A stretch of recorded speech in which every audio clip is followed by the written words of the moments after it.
अस्सलाम वालेकुम, मेरा नाम मतलूब अहमद रहमान, सदर जमात इस्लामी यूथ जलालपुर पीर वाला।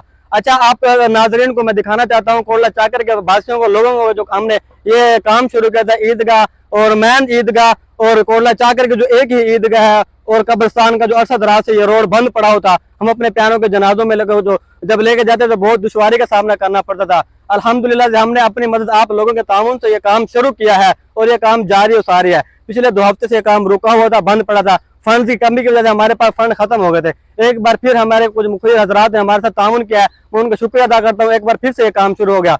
पीछे में हम ये रोड का कुछ हिस्सा बना के आए हैं, उससे डबल आगे खराब हो गया। वो कहते हैं ना, कुछ लोग रास्ता बनाते हैं, कुछ लोग खराब करते हैं। हमें उनसे कोई लड़ाई झगड़ा नहीं करना। जो रास्ते बनाते हैं, जो रास्ते खोलते हैं, उनको अल्लाह अजर देगा, और जो रास्ते बंद करते हैं, खराब करते हैं, उनको अल्लाह हिदायत देगा। और मैं शुक्रिया अदा करता हूँ भोला करियाना मर्चेंट का, जिन्होंने ताउन किया। एक बार फिर से काम स्टार्ट हुआ। अब्दुल चौधरी याकूब लंगा साहब, जिनके तवस्सुब से हमें फंड मिला है, मैं उनका भी शुक्रिया अदा करता हूँ। गुजरांवाला से जो है ना, एक साहब ने हमें फंड दिया है, कुछ पैसे दिए हैं, तो उन्होंने हमें कहा कि हमारा नाम जाया नहीं करना, तो लिहाजा हम उनका नाम जाया नहीं करते। और दूसरा मैं शुक्रिया अदा करता हूँ चौधरी अब्दुल जब्बार साहब का, गुजरांवाला से। उन्होंने हमें जो है ना 6 ट्रालियों के पैसे दिए हैं और हम अल्हम्दुलिल्लाह ये काम दोबारा से स्टार्ट हो गया। मेरा कैमरामैन आपको दिखाए कि ये काम दोबारा से जारी है। और अगर मेरा कैमरामैन दिखाए आगे कितना पानी और गंद और जोर खड़ा है, ये पानी, ये सारा रास्ता हमने खुलवाना है हमारे यहाँ से जनाजे गुजरे, ताकि आसानी से और ये रास्ता जो है ना क्लियर हो जाए ईदगाह का, कब्रिस्तान का, ताकि लोग ईद नमाज पढ़ने के लिए जाएं, जनाजा पढ़ने के लिए जाएं, अपने प्यारों के पास दुआएं मगफरत करने के लिए जाएं,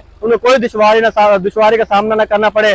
तो मैं एक बार फिर शुक्रिया अदा करता हूँ भोला करियाना मर्चेंट का, चौधरी अब्दुल जब्बार गुजरांवाला से, और इसके अलावा राना शकील खिजी साहब, जिनके तवस्सुब से जो हमें गुजरांवाला से फंड मिला, और चौधरी याकूब लंगा साहब का भी शुक्रिया अदा करता हूँ, जिनके तवस्सुब से हमें ये फंड मिला है। और मैं इलाके के लोगों से अपील करता हूँ कि सिर्फ और सिर्फ 20 ट्रालियों की और इमदाद कर दें, ज्यादा नहीं, 20 ट्रालियों की, 20 ट्रालियों की इमदाद कर दे। एक ही बंदा ना करे, लाजमी नहीं है, कोई 2 की कर दे, कोई 3 की कर दे, कोई 4 की कर दे। हमारे यहाँ लोग माशाल्लाह तकड़े तकड़े अच्छे घराने पड़े हुए हैं, ज्यादा नहीं, कोई 20 ट्रालियों का ऐलान कर दें। ये काम जो है ना अब शुरू हुआ तो हम इसको मुकम्मल कर दें, जो है ना आपकी मेहरबानी होगी। इलाके के लोगों से भरपूर अपील करता हूँ। और मैं उन लोगों को ये पैगाम देना चाहता हूँ जो ये कहते हैं कि ये रास्ता नहीं खुलेगा, फिर से खराब हो जाएगा। भाई, ये रास्ता खुलेगा भी सही, ये चलेगा भी सही। और जो कुछ लोग जो हमें धमकाने की कोशिश करते हैं, मैं उनको ये बताना चाहता हूँ, आ जाएं, मैं खड़ा हूँ इधर, रोड भी बन रहा है और रोड बने भी गा और ये रोड चले भी गा। शुक्रिया।